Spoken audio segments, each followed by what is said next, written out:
There are storms that you can see coming. You spot the clouds on the horizon. You feel the sudden shift in the wind. The sky turns a bruised, heavy purple. And you have time to prepare. You can secure the perimeter, shelter your team, and adjust your course. But there are other storms that are fundamentally different. They don't originate from a single, isolated problem. They materialize when multiple, seemingly independent systems begin to converge on the exact same coordinate at the exact same time. In October 1991, an extraordinary combination of distinct weather systems created a meteorological event so extreme that years later, author and journalist Sebastian Junger popularized a phrase we all use today, the perfect storm. In his landmark 1997 book, Junger chronicled the tragic, true story of the 1991 storm and the crew of the Andrea Gale. 3 years later, in 2000, director Wolfgang Petersen brought this haunting reality to the silver screen. What made that event legendary wasn't just the strength of one wind pattern. It was the catastrophic convergence of three separate weather fronts. One high-pressure system, a second low-pressure system, and the remnants of a tropical hurricane. Isolated, each system represented a standard, manageable operational risk. But when they collided, they permanently altered the physics of the ocean, generating 100-foot waves that no vessel was designed to survive. Now, I want you to forget about the ocean for a second, and I want you to look at your operation. Your client just increased your performance targets by 15%. At the same time, your attrition rate is spiking. Two of your top performing managers just handed in their notice.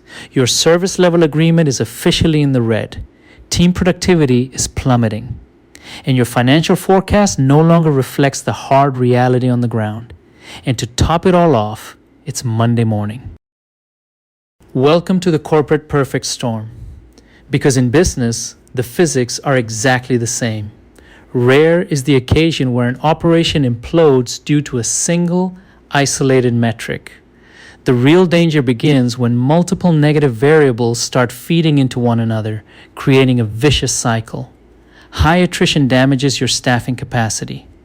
Poor staffing drives up individual occupancy. High occupancy burns out your remaining people. Burnout degrades the employee experience and customer satisfaction. And a degraded experience accelerates your attrition. Suddenly, you don't have 5 separate problems anymore. You have a complex, self-sustaining systemic collapse. And here is the core question that I want you to carry with you throughout this entire chapter. Who are you as a leader when everything starts going wrong? Because let's be honest, anyone can look like a visionary leader when the dashboards are solid green. Anyone can preach about corporate culture when the client is sending congratulatory emails. Anyone can talk about empathy and work-life balance when the budget is perfectly optimized. But what happens when the numbers turn blood red? What happens when you receive that call from the executive board? What happens when you have to stand up for the 3rd consecutive week and explain exactly why the targets were missed? Which version of you steps into the room? Great leaders are never defined when the sea is calm. They are forged only when navigating the perfect storm.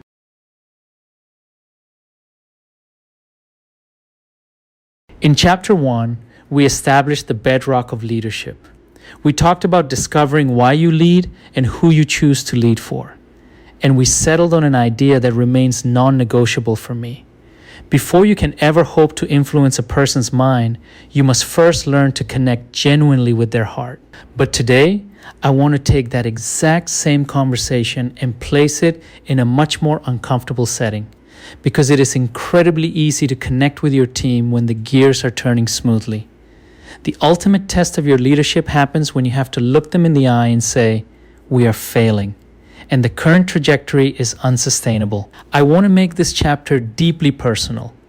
This specific episode holds immense weight for me because I want to dedicate it to a profound mentor. A leader who consistently refused to think inside the standard corporate box.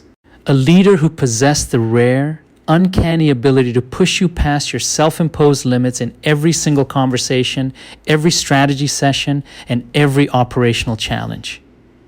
Ephraim, my deepest admiration and gratitude will always be yours. Much of the framework that defines how I execute today was built, challenged, or reinforced because I had the privilege of working alongside individuals like you.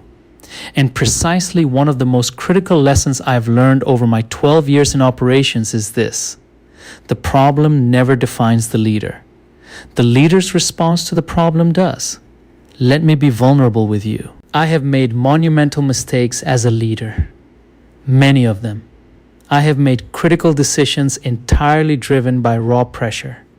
I have had tough coaching conversations that, if I could rewind the clock today, I would handle in a completely different manner. I have allowed operational frustration to cloud my judgment, and I am certain that at points in my career, that frustration bled outward onto people who bore absolutely no responsibility for carrying it.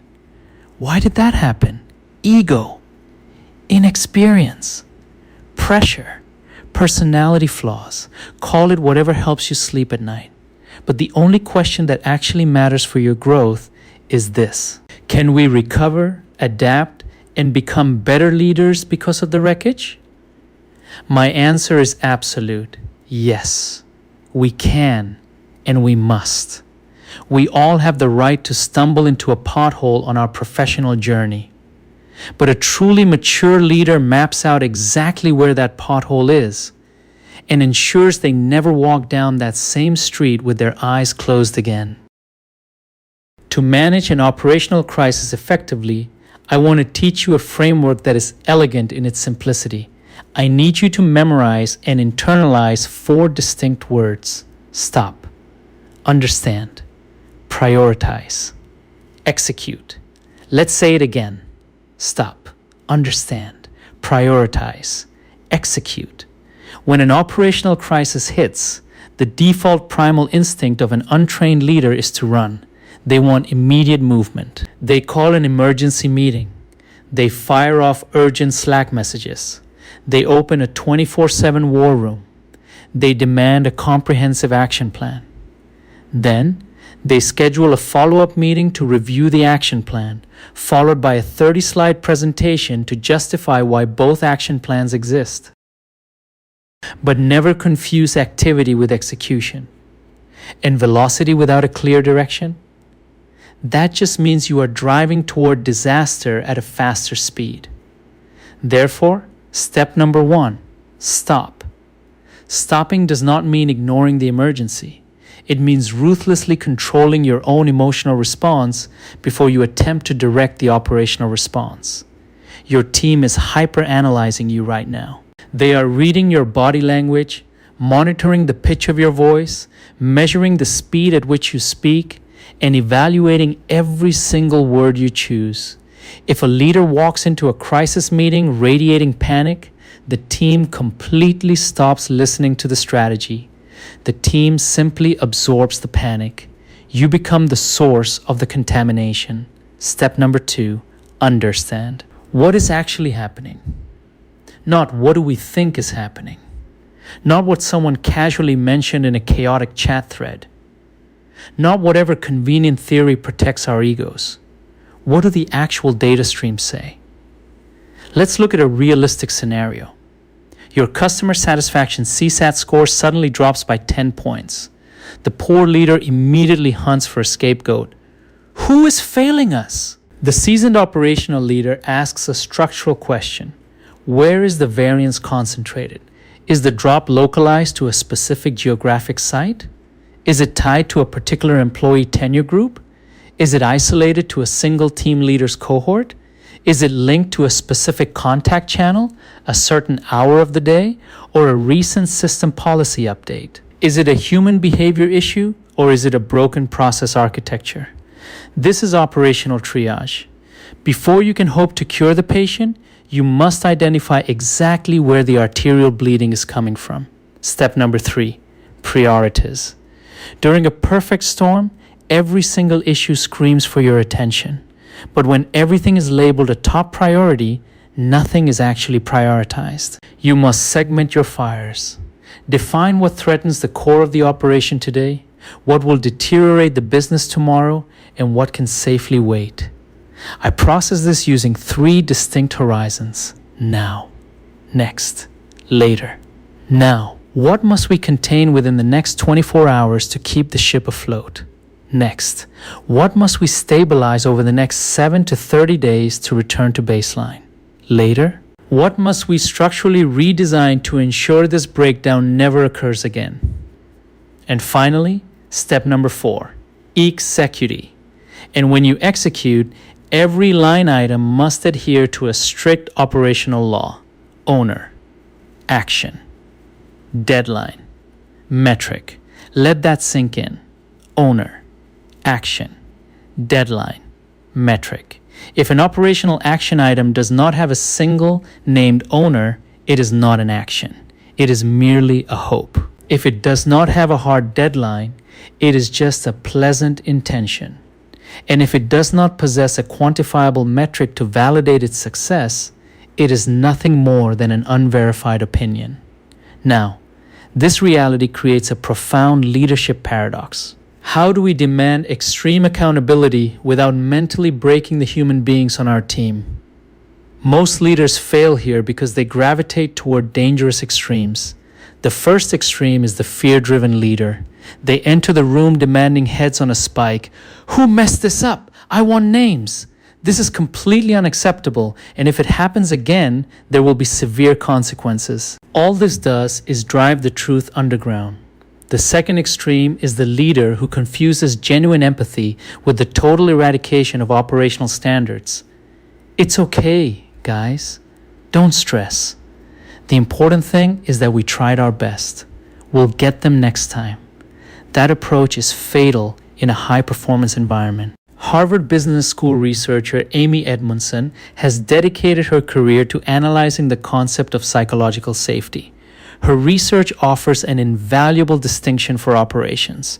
Psychological safety is absolutely not about lowering standards, avoiding conflict, or eliminating accountability. It is about creating an environment where human beings can voice radical truths, ask difficult questions, flag mistakes, and pitch wild ideas without the fear of being publicly humiliated or politically penalized. It is about creating safety so that people can look at a broken process and tell you the truth before it mutates into a catastrophe. I summarize it for my teams like this: you can be incredibly demanding of the operational standard without ever destroying the dignity of the person. Let me say that again, because it needs to live in your management philosophy. You can be completely uncompromising with the standard without destroying the person. This current metric is entirely unacceptable. Excellent. That is clarity. Your team needs clarity. You are a failure as a manager. That is personal destruction. That stems from ego. We need to deep dive into why this process failed to catch the error. That is accountability. I knew you guys weren't capable of handling the scale. That is your own insecurity talking. The world-class leader separates the intrinsic identity of the human being from the operational problem that needs to be solved. And because the team knows you won't attack their worth, they will hand you the raw, unpolished truth when you need it most. In the middle of a perfect storm, you need real, ugly data. You do not need beautifully packaged lies.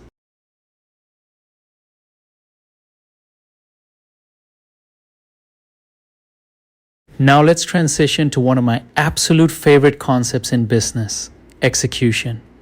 Because let's be entirely practical.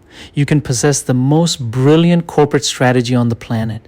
You can have a stunning slide deck created by elite consultants. You can build dedicated committees, rent out a luxury resort for an executive offsite, and craft the most inspiring mission statement. But if your frontline teams cannot execute on Tuesday at 2 p.m., you do not have a strategy. You have a very expensive presentation. Over the past decade, the global landscape has aggressively escalated its demands on operations. We are told we must be hyper efficient, we must maximize profitability, we must drive exponential growth, we must continuously innovate, we must protect the customer journey, we must develop our human capital, we must aggressively adopt artificial intelligence, and, of course, we must do all of that faster and with fewer resources than last quarter. Welcome to operations. This is why I view leadership and execution as two sides of the exact same coin. A leader who lacks execution capability can inspire people with grand speeches, but they will never transform the structural reality of the business. On the flip side, a pure executor who lacks leadership qualities might hit the numbers short term, but they will leave a trail of broken, burned out teams in their wake. To win sustainably, you must master both. So, how do you construct a bulletproof execution architecture? I utilize a rigorous 5-layer logic model: result, indicator, rhythm, owner, resilience. Layer number 1, result. What exactly are we trying to achieve? I need you to be brutally, almost uncomfortably specific. We want to improve our overall operational performance. That phrase means absolutely nothing. It cannot be measured and it cannot be managed. We will increase our CSAT score from 78% to 85% within the next 8 weeks. We will systematically reduce monthly employee attrition from 9% to 6%. We will stabilize our SLA at an 80/20th threshold sustainably. Those are actual results. They provide a clear destination. Layer number 2, indicator. How do we know we are actually moving toward that destination? This is where the vast majority of operational leaders trip up. They manage their business solely by staring at lagging indicators. The problem with a lagging indicator is that it tells you what already happened. By the time you look at the monthly financial report and see the deficit, the money is already gone. When you see the smoke pouring out of the windows, the house has already burned down. You must build and monitor leading indicators. If your strategic goal is to reduce employee attrition, do not just stare at the end-of-month resignation data. That's too late. Instead, measure employee absenteeism trends, track sudden drops in system engagement, monitor the volume of internal escalations, track the consistency and quality of frontline coaching sessions, measure the exact span of control your team leaders are carrying. The amateur manager administers outcomes. The exceptional leader administers the early signals that dictate the outcomes. Layer number 3, RH-wide-HM. With what specific cadence are we reviewing the execution? This is the core of governance. And let me clarify. Effective corporate governance does not mean cluttering everyone's calendar with endless, soul-crushing sync meetings. It means ensuring that every single conversation has a distinct, sharp operational purpose. Daily cadence. What micro variables shifted in the last 24 hours that require immediate triage? Weekly cadence. What broader macroeconomic or performance trends are emerging in the data? Monthly cadence. What structural, budgetary, or architectural decisions do we need to execute? An operational meeting that concludes without a clear decision, a documented action, or a formal escalation shouldn't have been a meeting at all. It should have been an email. And a mass email that nobody reads or understands? That was an issue that desperately required a real conversation. Part of mature leadership is knowing how to match the problem to the correct communication mechanism. Layer number 4, owner. I will be relentless on this point until the day I retire. Every single metric, every project line, and every strategic outcome requires one single human being who owns the narrative of that data. Not 5 people, not the operations department, not the leadership team, one person. This does not mean they do all the heavy lifting alone. It means there is absolute, crystal clear alignment across the entire organization regarding who coordinates the execution and who answers for the variance. Layer number 5, resilience THE backup. What happens to your operation if that single owner disappears tomorrow morning? An unexpected medical leave, a sudden resignation, a well-deserved promotion, a simple 2-week vacation. Does the process continue to execute flawlessly, or does it grind to a catastrophic halt? If your operation collapses because one person isn't sitting in their chair, you don't have a stable process. You have a dangerous dependency. In operations, we call this a single point of failure SPOF. And single points of failure are latent operational landmines waiting for enough pressure to detonate. You can spot them everywhere if you look closely enough. Only Maria knows how to compile that specific client report. Juan is the only individual with global admin access to that platform. Efrain is the only one who can talk down the client when they are angry. That isn't specialized expertise.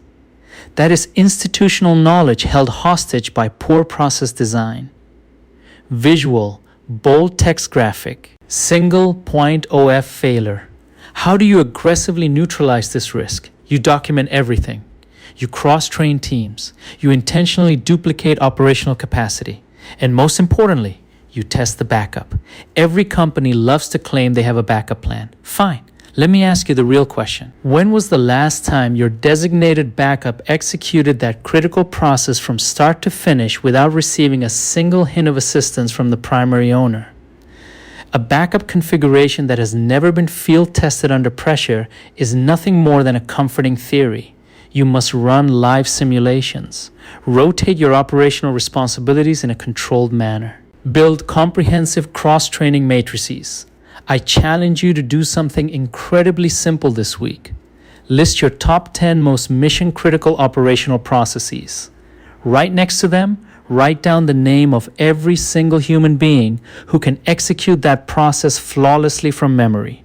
If you see a critical process with only one name next to it, congratulations.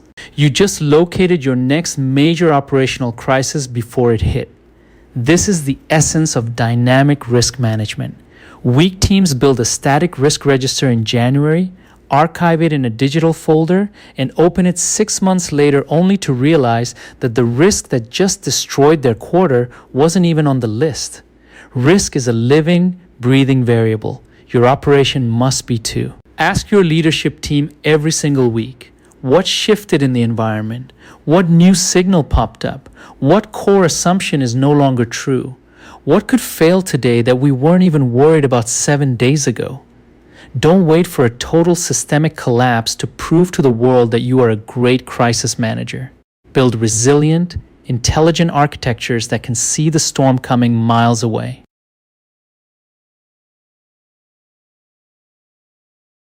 Now we arrive at the absolute psychological heart of this entire blueprint. Let me ask you a question that might sting a little bit. Are we only good leaders when the data looks good? Seriously, think about it. How do you speak to your team when the dashboard is bright green? What does your coaching style look like right after the client sends a rave review? How do you celebrate your people when they shatter their quarterly targets? Now, shift the scene. How do you speak to those exact same human beings when you've missed your operational targets for 3 consecutive weeks? Does your vocal tone shift? Do you stop listening? Do you start interrupting people in meetings? Do you suddenly centralize every single micro decision under your proper authority? Do you stop asking intelligent questions and start exclusively barking orders down the chain of command? Perhaps the issue isn't that you don't know how to lead. Perhaps the reality is that extreme pressure is simply stripping away your corporate veneer and revealing your raw, default management style. In 1939, social psychologists Kurt Lewin, Ronald Lippert, and Ralph White conducted a landmark study analyzing 3 distinct climates of leadership that became foundational to organizational theory: autocratic, democratic, and laissez-faire or delegative. Let's simplify these styles into practical corporate language. The autocratic leader dictates, I decide, you execute. The democratic leader collaborates. Let's build the decision together. The delegative leader empowers. I trust your judgment to decide. Let me be unequivocally clear. I am not here to tell you that one of these styles is inherently virtuous and the other two are toxic. That would be a naive, dangerous oversimplification of high-stakes management. The true genius of leadership lies in possessing the situational awareness to understand when your team requires which style. Imagine we are running a massive operation. It's 9 a.m. on a Tuesday. We detect a catastrophic data breach. Sensitive client information is actively being exposed to the public internet. We must halt a core system immediately.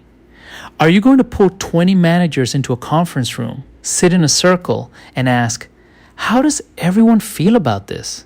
Do we think it's a good idea to shut it down? Let's take a vote. Absolutely not. That specific high-velocity crisis demands unyielding, directive, autocratic leadership. Shut down the servers right now. Revoke all external access protocols.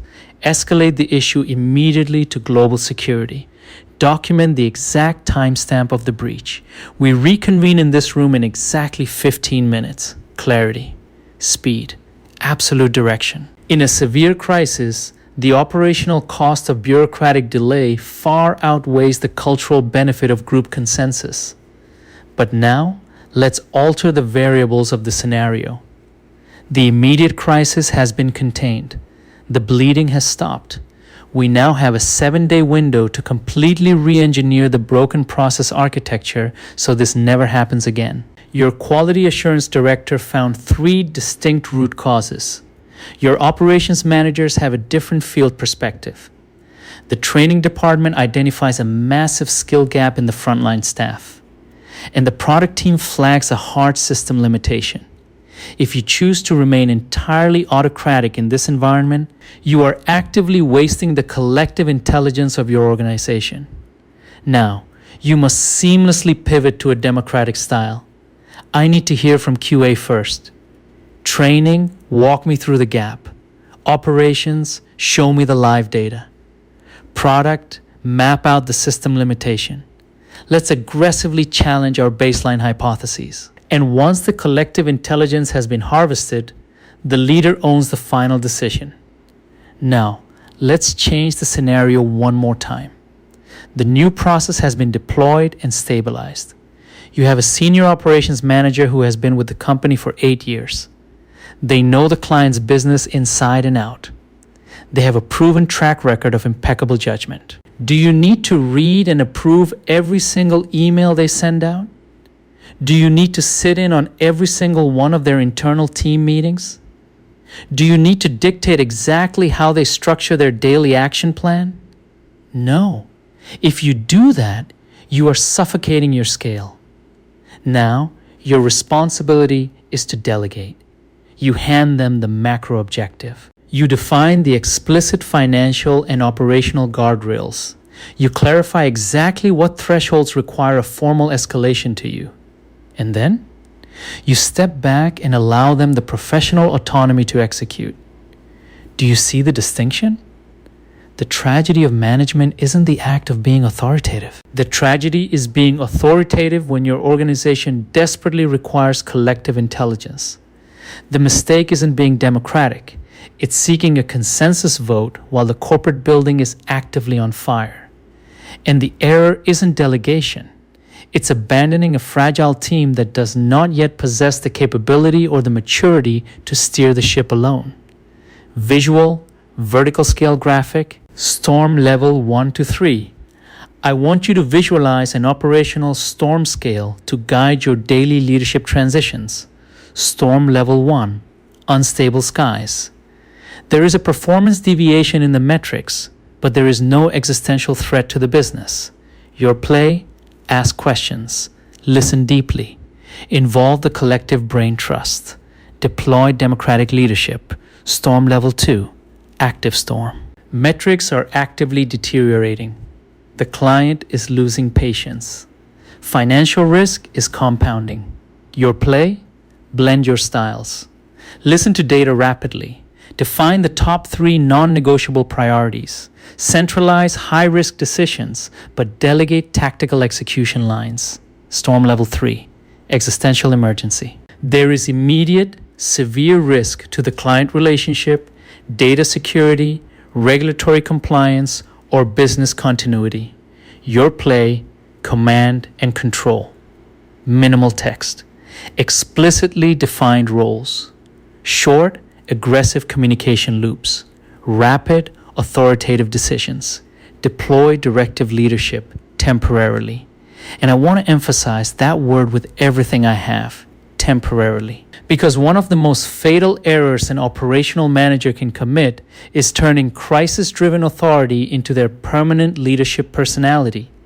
There are managers in organizations today who stepped into an operational emergency in 2019, and they are still directing their teams today as if the sirens are blaring. Everything is labeled an emergency. Everything must be escalated. Every tiny detail requires their personal sign-off. Everything is a battle. And do you know what happens to an organization subjected to that environment long term? The team completely stops thinking. They disconnect their brains because they have learned that independent thought holds zero value in a dictatorship. They simply sit back and wait for orders. You destroy your own organizational capacity. Therefore, the moment the storm passes, a conscious leader must actively return autonomy to the system. You must have the maturity to stand before your team and say, over the past 48 hours, I centralized all operational decisions because we needed to contain an immediate threat to the business. That risk is now officially neutralized. Effective right now, we are returning to our standard model of decentralized ownership. That is conscious leadership. It's not about finding one comfortable management style, printing it on your business card, and forcing the world to adapt to you. It is about developing the emotional and intellectual maturity to look at your team and ask, what does this organization require from me right now to achieve execution excellence? Not what satisfies my ego, not what makes me feel powerful or important, not what aligns with my natural personality. What does the team need to win? Let me give you a final operational example. Imagine you hire a brand new team leader. It's their very first week on the production floor. If you look at them and say, hey, I completely trust you. Manage your team's performance however you see fit. That might sound like empowering leadership on the surface, but it isn't. It's abandonment. That individual lacks the context to succeed alone. They desperately need rigid structure. They need to shadow live coaching sessions. They need to understand metric tracking. They need defined escalation paths. They need intense, hands-on mentorship. Now, fast forward 6 months. That same team leader has completely mastered the role. They are hitting every KPI out of the park. If you are still dictating exactly what words they need to type in every single internal email, your structure has mutated into toxic micromanagement. The exact same leadership behavior that was profoundly correct in January becomes profoundly destructive in June. Why? Because the human beings changed. The human capacity changed. The risk profile changed. The storm shifted. And if the storm changes, your leadership must change with it.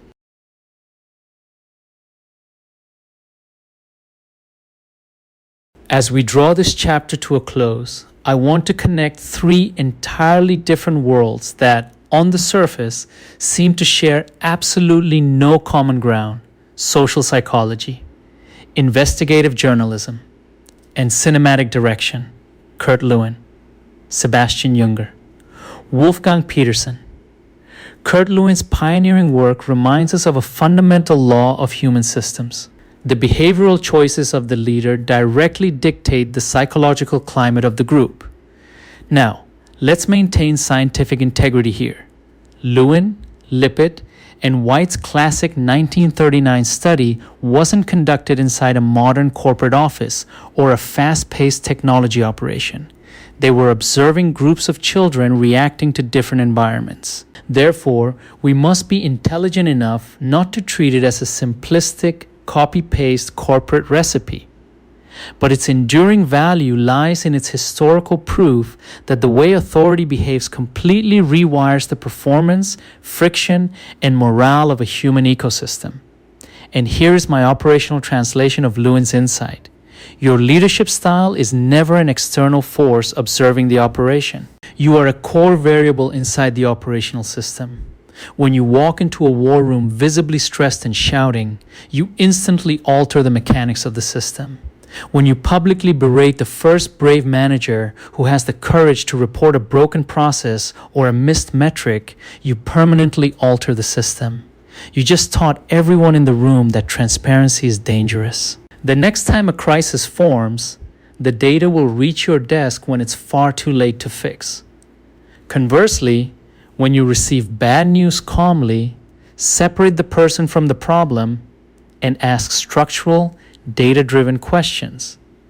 You alter the system for the better.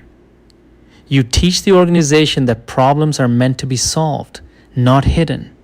You build a culture of early detection. Your daily behaviors create consistent execution patterns, and those patterns ultimately hard-code your corporate culture.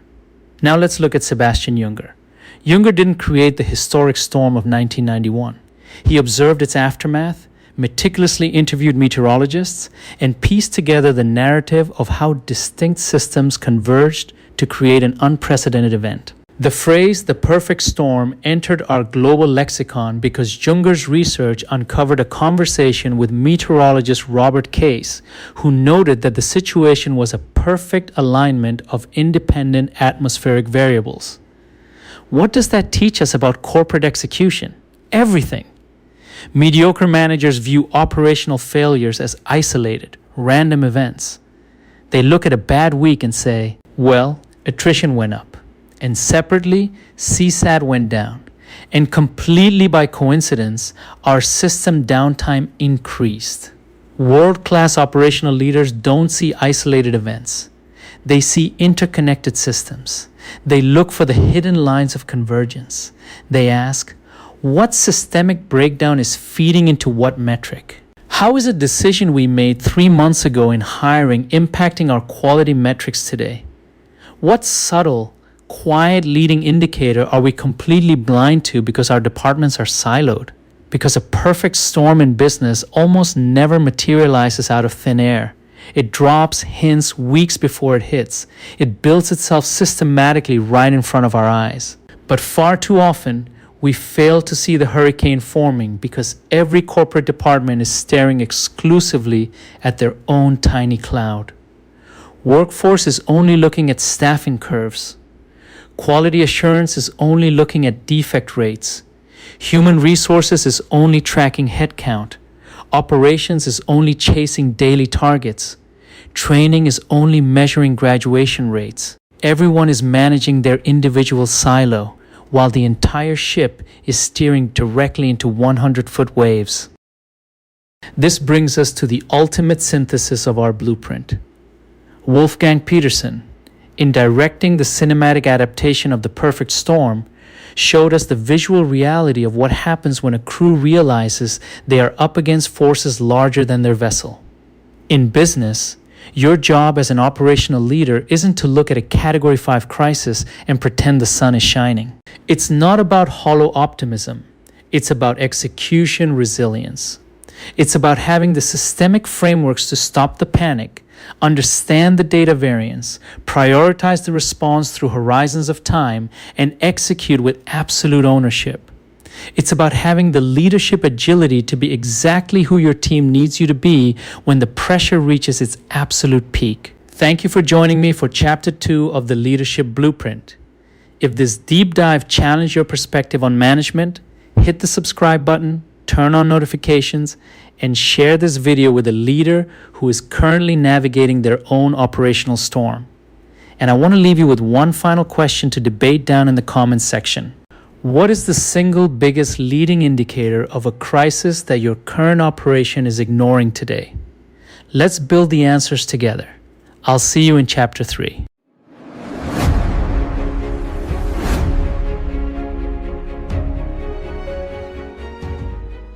Subscribe, hit like, and follow our socials to master your execution.